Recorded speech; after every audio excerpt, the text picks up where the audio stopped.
Hello guys, graphics and motion চ্যানেলের পক্ষ থেকে আপনাদেরকে স্বাগতম। আমি আছি রিমন আপনাদের সাথে। তো আজকে আমরা একটি টেক্সট অ্যানিমেশন দেখব।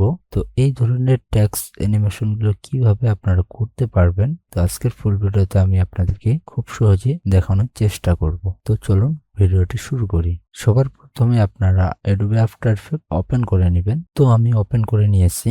তারপর একটি নিউ কম্পোজিশন নেব। ওকে, এখানে আমরা একটি টেক্সট টাইপ করে নেব।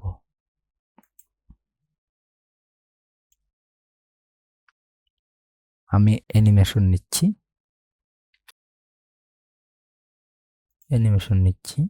আমরা জানি কন্ট্রোল অল্টা হোম প্রেস করলে কি ফ্রেমটি সেন্টার হয়।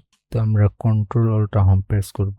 তারপর টেক্সটটিকে অ্যালাইন করে নেব। টেক্সটটিকে অ্যালাইন করার জন্য টেক্সট লেয়ারকে সিলেক্ট রাখবো।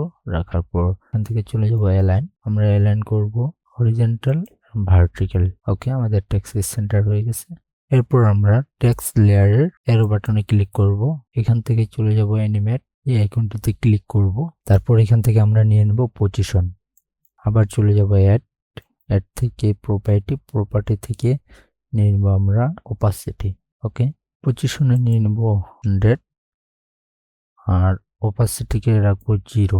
তারপর চলে যাব র্যাঙ্ক সিলেক্টর 1। এখানে আমরা অফসেট অ্যামাউন্ট করে দেবো -100। পর একটি কি ফ্রেম রেকর্ড করব।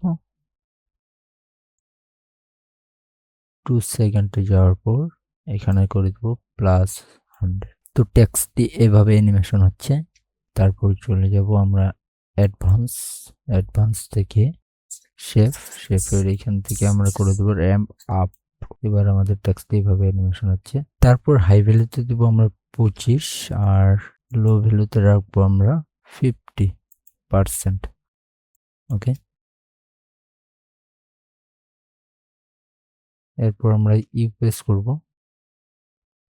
তারপর কি ফ্রেমগুলোকে সিলেক্ট করব। সিলেক্ট করার পর F9 প্রেস করব। আবার কি ফ্রেমকে সিলেক্ট রেখে এখান থেকে গ্রাফ এডিটরে চলে যাব। আমরা এটাকে একটু কাস্টমাইজ করে নেব। ওকে, তো আমাদের অ্যানিমেশনটি কমপ্লিট। তো গাইস, আমার চ্যানেলে আপনারা নতুন হয়ে থাকলে অবশ্যই চ্যানেলটি সাবস্ক্রাইব করবেন। আর যদি ভিডিওটি একটুকু ভালো লেগে থাকে তো অবশ্যই ভিডিওটি থেকে একটা লাইক, কমেন্ট, শেয়ার করবেন। ধন্যবাদ।